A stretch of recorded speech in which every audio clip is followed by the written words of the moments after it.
오늘 우리에게 주시는 하나님의 말씀 역대상 16장 1절부터 6절까지 말씀입니다. 역대상 16장 1절부터 6절까지 말씀. 저와 함께 한 절씩 교독하시겠습니다. 하나님의 궤를 메고 들어가서 다윗이 그것을 위하여 친 장막 가운데에 두고 번제와 화목제를 하나님께 드리니라. 다윗이 번제와 화목제 드리기를 마치고 여호와의 이름으로 백성에게 축복하고 이스라엘 무리 중 남녀를 막론하고 각 사람에게 떡 한 덩이와 야자 열매로 만든 과자와 건포도로 만든 과자 하나씩을 나누어 주었더라. 또 레위 사람을 세워 여호와의 궤 앞에서 섬기며 감사하며 찬양하게 하였으니 아삽은 우두머리요 그 다음은 스가랴와 여이엘과 스미라못과 여히엘과 마띠디아와 엘리압과 브나야와 오베데돔과 여이에이라. 비바와 수금을 타고 아삽은 재금을 힘차게 치고 제사장 브나야와 야하시엘은 항상 하나님의 언약궤 앞에서 나팔을 부니라. 아멘. 자리를 지켜주시는 기도라는 제목으로 하나님의 말씀 선포하겠습니다. 이스라엘 역사에서 가장 강력한 왕권을 가진 왕은 다윗과 솔로몬이었습니다. 이유는 간단합니다. 그때는 나라가 쪼개지지 않았거든요. 왕권이 안정됐고 재정은 부강했고 주변 나라들은 조용했습니다. 그런데 이 다윗과 솔로몬은 그 끝이 매우 다른 사람입니다. 단지 아버지와 아들이라는 이유로 다른 것이 아니라 다윗은 마지막까지 신실했지만 솔로몬은 마지막까지 신실하지 못했습니다. 사람들은 잠언 등의 기록을 봐서 그가 마지막에는 돌아왔다고 말은 하긴 하지만 글쎄요, 그가 그 말년이 매우 아쉬웠던 것은 분명합니다. 왜 이런 차이가 있을까 곰곰이 생각해 보니까요, 다윗은 인생이 쉽지 않았어요. 다윗의 인생은 특히 젊은 시절에는 고난의 연속이었어요. 반면에 솔로몬은 너무 편했어요. 너무 편했어요. 부자였어요. 똑똑했어요. 가진 게 다 있었어요. 아버지가 외적 다 정리하고 내부가 편안해요. 돈이 많이 벌었어요. 그러니까 어떻게 됐냐? 그가 말년에 딴 즐거움에 빠졌어요. 반면에 다윗은 젊어서 너무 많이 고생을 했어요. 힘든 시간이 많았어요. 그 힘든 시간을 하나님을 붙들고 버텼기 때문에 그게 그의 인생의 습관으로 굳어진 거예요. 그는 그래서 그 뒤로 그의 인생이 평안할 때에도 심지어 그가 죄를 짓고 잘못된 길로 갈 때에도 그는 예배의 자리를 떠나지 않았어요. 우리가 참 그런 게 있어요. 내가 죄를 범하잖아요. 여기 껄끄러워져요. 괜히 내가 이번 주에 이따구로 살았는데 무슨 기도해야 하고 기도의 자리 오기 싫어져요. 예배의 자리 오기 껄끄러워져요. 다윗도 그랬을 거예요. 근데 그는 갔어요. 그러니까 뭐냐? 회개가 일어나는 거예요. 사탄이 우리에게 가장 많이 하는 유혹 중 하나가 뭐냐면, 야, 네가 무슨 예배를 드려? 네가 무슨 기도를 해? 하나님 네 기도 안 들어줘. 너 그따구로 살았는데 네 기도가 무슨 응답이 되겠어? 이런 식으로 사탄은 우리에게 속삭입니다. 너는 능력 없어. 너는 응답 못 받아. 왜? 너는 그따구로 살았으니까. 그게 마귀의 속삭임입니다. 절대로 여기에 넘어가면 안 됩니다. 우리가 오히려 그럴 때 더 기도해야 됩니다. 내가 잘못 살 수 있습니다. 내가 실수할 수 있습니다. 내가 넘어질 수 있습니다. 그렇기 때문에 더 예배 드려야 되는 겁니다. 그때 기도가 내 삶을 지켜주기 때문입니다. 다윗은 이런 경험이 있었습니다. 그래서 오늘 본문에서 이제 하나님의 임재의 상징인 언약궤를 이 자기 성으로 모시고 들어왔을 때 그가 너무너무 기뻐서 백성들을 모으고 제사장들과 함께 춤추며 찬양했던 것이죠. 본문 1절과 4절 말씀 보니까 하나님의 궤를 메고 들어가서 다윗이 그것을 위하여 친 장막 가운데 두고 번제와 화목제를 하나님께 드리니라. 또 레위 사람을 세워 여호와의 궤 앞에서 섬기며 이스라엘 하나님 여호와를 칭송하고 감사하며 찬양하게 하였으니. 자, 이렇게 하고 나서 오늘 본문 이후 7절부터 36절까지 무려 31절 되는 분량이 뭐냐? 다윗의 찬양과 기도입니다. 7절부터 31절까지, 36절까지. 정말로 31절 되는 이 어마어마한 분량 동안 그는 찬양하고 기도하고 감사합니다. 왜 그럴까요? 너무 기쁜 거예요. 너무 기쁜 거예요. 다윗의 이 기쁨은 그의 인생을 한번 되짚어봐야 우리가 좀 더 느낄 수 있습니다. 자, 다윗은 10대 시절에 골리앗을 이기고 왕의 사위가 되었죠. 그리고 20대 시절은 그가 반역자로 몰려 도피 생활을 했고, 그가 30살 때 유다 왕이 되었지만 7년 반 동안 내란을 겪습니다. 그러니까 그는 반쪽짜리 왕으로 7년 반이라고 하는 시간 동안 계속해서 북이스라엘과 싸우면서, 그러니까 사울의 아들과 싸우면서 사실은 되게 불편한 시간을 겪은 거예요. 그렇게 불편한 시간을 겪고 나서 이제 30대 후반부터 40대 초반까지 이스라엘 주변의 도시를 정복하고 블레셋을 정벌하는 그런 전쟁을 치르고 나서 비로소 이제 내정에 전념할 수 있는 평안한 시기가 온 겁니다. 10대 시절에 열심히 일했고 20대 시절에도 열심히 일했고 30대 시절에도 열심히 일했고 이제 40대 초반 돼가지고 내 집 마련하고 조금 이제 이제 한숨 좀 돌릴 수 있겠구나라는 삶이 시작된 거예요. 자, 이렇게 조금 안정이 찾았을 때, 이렇게 지금 한숨 돌릴 수 있는 시간이 됐을 때 그는 가장 먼저 하나님을 찾았습니다. 그가 그렇게 하나님을 가장 먼저 찾은 이유는 지금까지 나와 함께 하신, 내 삶을 지켜주신, 나와 함께 하시면서 내 삶을 여기까지 인도하신 하나님께 대한 분명한 믿음의 확신과 감사가 있었기 때문이죠. 그래서 다윗은 이렇게 기도합니다. 본문 29절에서 30절 말씀인데, 여호와 이름에 합당한 영광을 그에게 돌릴지어다. 제물을 들고 그 앞에 들어갈지어다. 아름답고 거룩한 것으로 여호와께 경배할지어다. 온 땅이여 그 앞에서 떨지어다. 세계가 굳게 서고 흔들리지 아니하는도다. 아멘. 자, 그의 인생은 흔들리는 인생이었습니다. 그는 10대 시절에 사실 집안에서 천덕꾸러기 신세를 당하면서 형들에게 인정받지 못했고 집안 어른들에게 인정받지 못했습니다. 그러니까 농사 짓는 집에서 양 키우고 있죠. 양도 몇 마리도 되지 않는 양들. 그 양들 키우면서 들로산으로 다녔습니다. 자, 10대 어린아이가 들로산으로 다닌다는 거는 얘는 죽어도 상관없다는 소리 아닙니까? 집안에서 그렇게 인정받는 아이가 아니었습니다. 외톨이였겠죠. 자, 그가 전쟁에 갔습니다. 가슴이 갑자기 불타오르면서 여호와의 이름을 위하여 골리앗과 싸웁니다. 그는 영웅이 되고 싶은 생각이 하나도 없었습니다. 그런데도 그는 전장에 나갔고 골리앗을 쓰러뜨렸고 그 이후로 구국의 영웅이 되었습니다. 갑자기 왕의 사위가 되었습니다. 자, 10대 시절 그의 인생은 자기 계획대로 된 게 하나도 없어요. 20대는 더더군다나 억울한 누명을 쓰고 반역자란 누명을 쓰고 미친 척하면서 생명의 위협을 겪으면서 찬란한 20대를 보내야 됐습니다. 30대가 되면 좀 평안했을까요? 내내 전쟁. 자, 만약에 이런 사람의 인생을 현대에 비유해서 생각한다면 어떻겠습니까?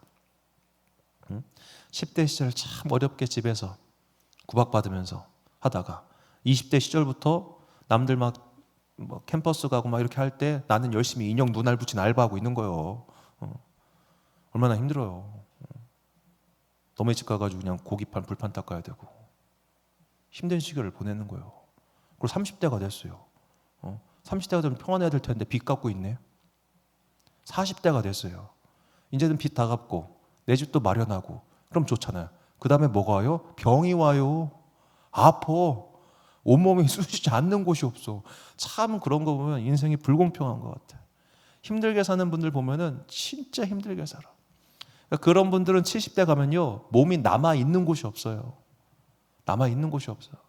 그런 분들은 돌아가실 때도 그냥 이렇게 오래 아프지도 않아요. 그냥 하다가 칵 가시더라고. 몸이 이미 다 쓴 거야 정말. 온몸의 관절과 혈관과 이걸 다 쓰고 그렇게 정말 뼈다구만 남아서 죽는 권사님들 볼 때마다 인생이 뭐 이런가 싶어요. 자, 그런 인생 속에서 하나님이 흔들리지 않게 지켜주셨다는 게 뭘까요? 흔들리지 않게 지켜주네요. 옆에서 보면 맨날 흔들리는 것 같은데? 옆에서 보면 그 인생은 맨날 흔들리는 것 같은데 뭐가 안 흔들리는 걸까요? 그의 마음이 흔들리지 않는다는 겁니다. 그의 믿음이 흔들리지 않는다는 겁니다. 자, 믿지 않는 사람도 인생의 고난을 겪습니다. 그렇죠? 당연하죠. 믿지 않는 사람도 고난을 겪어요. 그런데 그 사람들은 그 고난을 무언가로 풀어요. 바꿔 말하자면 누군가에게 그걸 전가해요. 술집에 가서 누군가에게 전가하든지 가족 중에 누군가에게 전가하든지 믿지 않는 사람들은 자신이 겪고 있는 삶의 위기를 직장에 만나는 사람, 사회적 관계인 사람 이런 전가시켜버립니다. 그럼 믿는 사람들이 뭐가 다르냐? 그 인생의 파고를 견딥니다. 티 안 나게 버팁니다. 그러거나 말거나 버팁니다. 그 버티는 힘이 마음에 있느냐? 아니요. 성령님께서 그와 함께 주시는 힘입니다. 그렇기 때문에 믿음의 사람들은 삶의 위기, 인생을 흔드는 위기가 왔을 때 그거 가지고 가족들 안 괴롭혀요. 그거 가지고 넘한테 성질 안 내요. 왜? 나에겐 하나님이 있으니까. 그래서 우리가 믿음의 여부를 언제 알 수 있느냐? 삶의 위기가 왔을 때 주변에게 하는 거 보면 알 수 있습니다.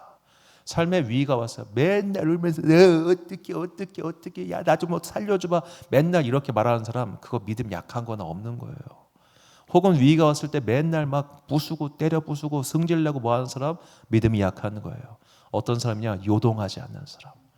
위기가 와도 요동하지 않는 사람. 어떻게 요동하지 않을 수 있습니까? 지난번에 나와 함께 하신 하나님의 그 작은 경험들. 그래, 나 10대 때 이런 일 겪었어. 근데 하나님이 살려주셨어. 20대 때 이런 일 겪었어. 그런데 여기서 와서 30대 됐어. 30대도 힘들었어. 그런데 40대가 됐잖아. 과거에 그 함께 하신 경험들, 거기서 흔들리지 않았던 나의 인생, 흔들리는 것처럼 보였지만 결국 여기까지 온 나의 삶의 궤적 속에서 만난 하나님에 대한 체험이 앞으로 더 크게 나올 그 수많은 위기 가운데서 나를 건져주는 믿음의 경험치가 된다는 겁니다. 그렇기 때문에 시편 기자가 이렇게 말합니다. 시편 30편 5절과 6절 말씀 보니까 그의 노염은 잠깐이요 그의 은총은 평생이로다. 저녁에는 울음이 깃들지라도 아침에는 기쁨이 오리로다. 내가 형통할 때 말하기를 영원히 흔들리지 아니하리라 하였도다. 아멘. 자, 아침에는 기쁨이 온다는 거예요. 그리고 영원히 흔들리지 않는다는 겁니다. 이 경험이 있기 때문에. 그래, 오늘 밤 망쳤어. 와, 오늘 하루 진짜 최악이었어. 그런데 내일은 다를 거야. 왜? 오늘 밤 하나님께서 나에게 함께함의 은혜를 주실 테니까.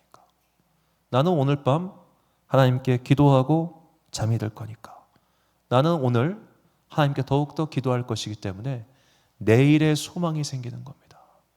우리가 그렇게 살아야 믿음이 단단해져서 야, 저 사람은 어떻게 저 위기를 겪지? 저 사람은 어떻게 저런 인생의 파고를 넘어가지? 라고 하는 바위같이 단단한 사람이 되는 겁니다. 제가 자주 예로 드리는 권사님이 있잖아요. 그 어마어마한 인생의 시련을 겪었지만 그분은 지금도 여전히 삶이 변화가 없습니다. 예전에는 딸내미가 이제 근처 사니까 새벽에 차로 갔다 이게 모시고 갔는데 지금은 이제 딸내미가 이사 가가지고 권사님이 이제 저쪽 빌라 사시는데 그 빌라에서부터 교회까지 걸어 올라오세요. 참 별로 마음에 안 줘요. 그분이 일을 너무 많이 해가지고 척추에 디스크가 없어요. 걸을 때마다 너무너무 아프대요. 교회 의자 앉아 있는 것도 너무너무 힘들대요. 디스크가 없어가지고 무릎 관절 뼈도 없어요. 30대부터 그냥 자식 뭐 하려고 맨날 화분 나르고 이렇게 해가지고 몸에 관절이 남아난 데가 없어요. 막 그냥 손 다 아프대, 다 아프대. 그런데도 그 양반은 비가 오나 눈이 오나 새벽에 가고 금요일 날 가고 그렇게 하셔요. 왜 그런가 보니까 그가 흔들리는 삶 속에서 흔들리지 않는 비결을 알았기 때문입니다. 자, 우리는 흔들리지 않는 인생을 기도합니다. 하나님 나 좀 그만 흔들어요. 나 힘들어요. 나 좀 그만 흔들어요. 그런데 그게 하나님이 흔드시는 게 아니라 이 세상이 흔들어요. 그렇죠? 이 세상이 그냥 나를 가만 안 냅둬요. 여러분 미인은 힘들대요. 주변 남자들이 가만 안 냅둬가지고 우리는 경험해보지 못했겠지만 그렇다고 합니다. 자, 그런 식으로 우리의 삶에 내가 의도한 바와 관계없이 누군가 나를 흔들 때가 있어요. 내가 잘못한 것도 아닌데.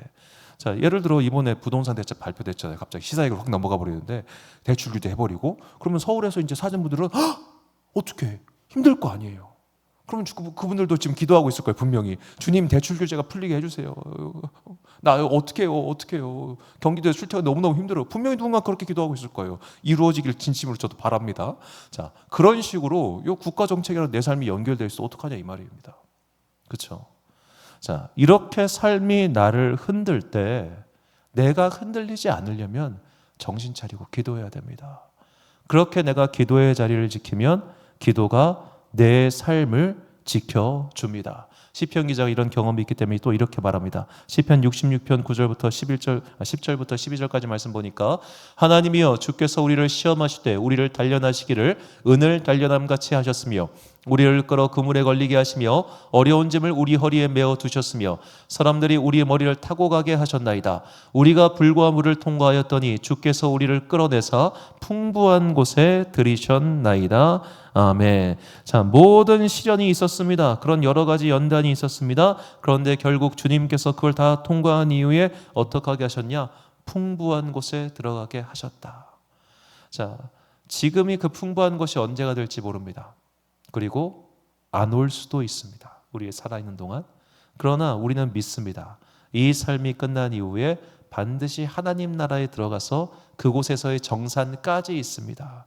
그 정산까지 바라볼 때 우리는 여러 가지 삶의 위기 속에서도 흔들리지 않게 될 겁니다. 그리고 내가 흔들리지 않게 굳건히 자리를 지키고 있다 보면 결국 하나님께서 그 자리를 흔들지 않게 해주셔요.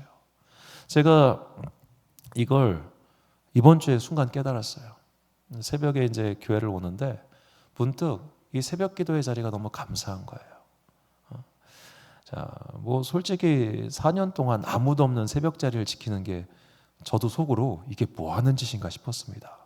그냥 남의 말대로 야, 이 시간에 차라리 밖에 나가 돈이나 벌지. 이게 뭐 하는 짓인가. 너무 한심하고 자괴감 들고 그런 세월이 정말 많았어요. 정말 많. 심지어는 제가 잠들기 전에 이런 생각하면 잠든 적도 있어요. 어차피 내일도 아무도 없을 텐데 에라 모르겠다고 자버려요. 신경에 지금까지 5년 동안 하루도 이 자리를 빼지 않았던 것은 제가 의지가 특출난 사람이라서가 아닙니다. 그가 깨워주셨기 때문입니다. 여기 이사 오고 나서 쌍용로까지 갈 때 새벽에 25분 걸려요. 그럼 막 빈선 이런 상태에서 가가지고 저쪽 삼성공단 앞에 있는 GS25에서 상하키바 하나 꿀꺽꿀꺽 먹고 이제 다시 또 운전해가지고 가면서 걱정스러운 거예요. 졸음운전해서 사람 치면 안 되는데 새벽 4시 20분에 삼성공단 근로자들이 출근하다 보면 그 사람들은 시커멓게 입고 가니까 하나도 안 보여요. 진짜 밤에 킥보드 타고 다니면 진짜 안 보여요. 다 길이 어두워가지고. 그렇게 계속 다니면서 내가 이걸 왜 지키고 있나 그 생각을 들었어요. 그런데 끝까지 여러 가지 일들이 있었고 뭐 방송 중에 할 얘기 아니니까 있었지만 여하튼 간에 힘을 내서 이 자리를 지키다 보니까 문득 그렇더라고요. 하나님께서 이제는 내가 이 자리를 지킬 수 있도록 해주시는구나. 이게 뭔 말이냐면 교회 사정이 어려워서 저희 주변의 목사님들, 개척교회 목사님들 중에 일 나가시는 분들 많습니다. 그럼 그분들은 안타깝지만 새벽기도 할 수가 없습니다. 말씀을 준비할 수가 없어요. 그러다 보니까 어떻게 하냐면 그냥 새벽에 오시는 교인분들이랑 성경 읽고 끝내거나 혹은 그냥 자율기도 이런 식으로 해요. 말씀 준비하는 개척교회 목사님들 의외로 별로 없습니다. 그거는 그분들이 무능해서가 아니라 일을 해야 되기 때문입니다. 근데 저는 감사하게도 개척하고 지금까지 이렇게 팽글 놀면서 그냥 맨날 설교하고 그러고 있습니다. 은혜죠. 은혜죠. 이거를 하려고 하다 보니까 하나님께서 그런 은혜를 베풀어 주시는구나. 내가 기도의 자리를 지킬 수 있도록 이 자리를 사수할 수 있도록 하나님께서 곤고한 중에도 인도하시고 어려운 중에도 함께 하시더라고요. 그래서 꼭 이 말씀을 드리고 싶었습니다. 우리의 삶 가운데 위기가 없으면 좋겠습니다. 저는 항상 매일 새벽마다 그리고 금요일 저녁마다 항상 생각날 때마다 우리 성도님들이 부자 되길 바랍니다. 부자. 물론 부자 돼가지고 이 동네 떠나서 이사 가시면 좀 곤란하긴 한데 여하튼 간에 부자 되시길 바랍니다. 진심으로. 평안하시길 바랍니다. 노년까지 행복하셨으면 좋겠습니다. 그런데 그런 일이 일어날 확률이 사실 조금 더 높습니다. 안타깝게도. 그렇기 때문에 평안을 간구하지만 평안하지 않을 때 어떻게 해야 될까요? 기도해야 된다는 겁니다. 그럼에도 불구하고 예배드려야 된다는 겁니다. 오기 싫을 겁니다. 귀찮을 겁니다. 그러나 그럼에도 불구하고 내가 그 자리를 지킬 때 하나님께서 내가 계속 그 자리를 지킬 수 있도록 삶 가운데 평안을 주신다는 것을 결코 잊지 마십시오. 제가 참 새벽에 빚을 지고 있는 집사님이 있습니다. 용인 사시는 우리 스테코 신호의 회원이신 김시정 집사님. 이분이 이제 새벽기도 나오시게 된 게 협심증 때문입니다. 이분이 이제 여기 갑상선 항진증에 걸리시면서 협심증이 생기셔가지고 새벽에 잠을 못 주무세요. 그러니까 키가 굉장히 크신데 삐쩍 마르셨어요. 너무 아프고 잠도 안 오고 해가지고 이분이 하나님께서 기도하라고 하시나 보다 해가지고 매일 새벽에 기도하시고 남자들이서 맨날 주여 주여 부르시고 기도하다 보니까 참 그분이 있다는 게 저한테 너무 감사해요. 기도의 동역자 파트너 같고. 그런데 4월부터 지금까지 기도했어요. 이분 제발 병 낫게 기도하고 있어요. 이분이 한 43부터 교회 다니셨나? 신앙생활한 지 오래 안 되셨어요. 그런데도 정말 오래 기도하시는데 회복이 안 돼요. 자, 이제 50대 후반의 남자가 나름 사회에서 지위도 있고 돈도 버는 남자가 신앙생활 10몇 년 했는데 이렇게 오랫동안 매일같이 새벽을 지키고 주일을 성수하고 최선을 다해 삶을 사는데 병이 안 나요. 그럼 믿음의 시험이 안 오겠습니까? 안 오면 그게 더 이상하죠. 그렇지 않습니까? 안 오면 그게 더 이상한 겁니다. 이렇게까지 간절하게 놈의 교회에 와가지고 내가 새벽 기도까지 쌓고 있는데 하나님 왜 내 기도 안 들어주시냐고 그렇게 분노하고 짜증낼 만도 할 것 같잖아요. 그런데 그분 심지어 저녁에도 와서 혼자 기도해요. 그렇게 기도하면서 결국 알게 되더라고요. 이것조차도 하나님께서 나이가 기도의 자리를 지키게 하신 장치구나. 이것도 기도의 장치였구나. 여기까지도 인도하시는구나. 결국 그 수많은 기도 속에서 그 답을 찾아내시더라고요. 제가 문 닫고 있어도 하도 크게 기도하셔가지고 들려요 다 여기서. 그러면 이거 어떻게 해야 되나, 나 뭔가 고해성사 듣는 것 같아. 다 듣고 있으니까. 근데 그냥 하시는 거예요. 그 마음을 다 털어가고 가세요. 자, 오늘 이 기도가 내 삶을 바꾸지 못할 수 있습니다. 오늘 이 기도가 당장 당면한 내 삶의 문제를 해결해 주지 못할 수도 있습니다. 그러나 결국 이 기도가 내 삶을 흔들리지 않게 지켜준다는 것을 잊지 마십시오. 그러므로 포기하지 말고 기도하십시오. 결국 기도의 자리가, 예배의 자리가 우리의 삶을 그 믿음의 반석 위로 올려놓을 것이기 때문입니다. 기도하는 자에게 주시는 하나님의 약속의 말씀, 이사야 54장 10절 말씀, 우리가 잔목소리로 봉독하겠습니다. 시작. 산들이 떠나며 언덕들은 옮겨질지라도 나의 자비는 내게서 떠나지 아니하며 나의 화평의 언약은 흔들리지 아니하리라. 너를 긍휼히 여기시는 여호와께서 말씀하셨느니라. 아멘. 사랑하는 지혜빛 광성교회 성도 여러분, 그리고 이 금요일 저녁 함께 기도하고 계신 귀한 주님의 자녀 여러분, 삶은 우리를 계속해서 흔들어 놓을 겁니다. 삶의 위기는 계속해서 우리를 덮쳐올 겁니다. 그러나 그럼에도 불구하고 계속해서 기도의 자리를 힘껏 지키십시오. 내가 힘껏 기도의 자리를 지킬 때 하나님께서 나의 삶의 자리를 지켜주실 것이기 때문입니다. 그런 하나님의 함께하심을 경험하고 기도의 용기와 힘을 얻어서 내가 살아있는 이날까지, 내가 마침내 주님 앞에 부름받는 그날까지 기도의 자리, 예배의 자리, 믿음의 자리를 지킴으로 말미암아 우리에게 예비하신 그 의의 면류관 모두 취하는 그런 여러분과 제가 되시기를 주의 이름으로 축원합니다. 우리 함께 찬양, 나의 영혼이 잠잠히 하나님만 바라며 다시 한번 찬양한 후에 함께 기도하겠습니다.